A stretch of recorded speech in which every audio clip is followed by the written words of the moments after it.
Ciao ragazzi, come state? Welcome back and check your clocks because it's Italian time. Guys, today we're going to be talking about something very important in Italian, which is direct pronouns and indirect pronouns. So an example of this in English is, for example, if I say, I tell you, that you is a pronoun. If I say, I call him, that's a pronoun. If I say, I speak to him, that to him is an indirect pronoun. So the simple difference between a direct pronoun and an indirect pronoun is direct pronouns have no preposition and indirect pronouns have a preposition. In Italian, when you have an indirect preposition, you don't need to put that preposition. It can be replaced by an indirect pronoun. So let's take a look at this chart here showing direct pronouns and indirect pronouns. If you say, call me, that me will be me, but spelled M-I. If it's call you, it's T. Him, lo.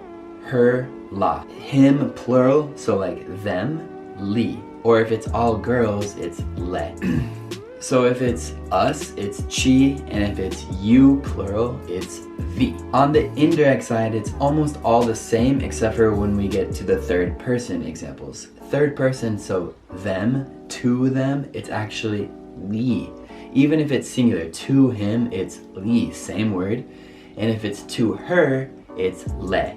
If it's to them, all girls, it changes to li anyway. So the plural third person indirect pronoun is always li, which I have difficulty pronunciation. Li, so you'll see that very often. Can I pronounce it for you? Yes. Li. Thank you. So to simplify this and clarify this a little bit more, let's see some verbs that will require a direct pronoun and some that require an indirect pronoun. One clear distinction is to call. So in Italian, there's two verbs that mean to call someone. Chiamare and telefonare. Chiamare requires a direct pronoun, whereas telefonare requires an indirect pronoun. So if you say, I call him, of course him we said is lo. So chiamare is direct, so we'll use the direct pronoun. Chiamo lui, so you can say lo chiamo. These pronouns in Italian go before the verb. I know it's strange, so you'd say I, him, call. Io lo chiamo. At the same time, telefonare is indirect. So you'd say, I call to him. And again, you put the to him before the verb. So it's io telefono. Io li telefono. You cannot say io li chiamo and you cannot say io lo telefono.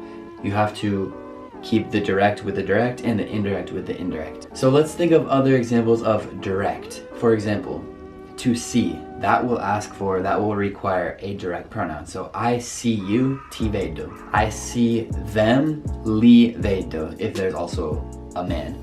If I see a group of girls, I could say io le vedo. Le is plural group of girls, plural girls. If I see you plural, I could say li vedo. If you see us, it's ci vedi. Okay, so all of these are direct. An example of an indirect verb is chiedere, which means to ask. So if you ask me, it's mi chiedi. Remember, with me, it's the same, direct and indirect. But let's say, what if you want to say you ask him? It's li chiedi. So you cannot say lo chiedi. That's just a mistake. You'd have to say to him you ask. So li chiedi. If you ask her, le chiedi.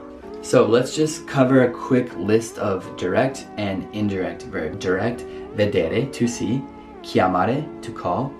Toccare, to touch. Prendere, to take. And some examples of indirects are dire, to say. So you say something to someone. Ie dico, I tell him. In English we say tell. Spiegare, explain to him. Chiedere, ask to someone. Dare, give to him, give to me, give to you. Regalare, to present, gift someone something. Telefonare, as we said, and that's it. The main difference is the third person indirect, so lo becomes li, la becomes le, and the rest, plural girls or plural men, is always li. Li. Thank you. So if you guys want to practice this specific exercise, check out our Patreon page. We're posting a exercise on direct versus indirect pronouns, something that's extremely common and a must know in Italian, it would really help you to practice that exercise and fully understand in depth this topic. So that's it. I hope you guys learned something useful, and Italian time is officially over. Arrivederci.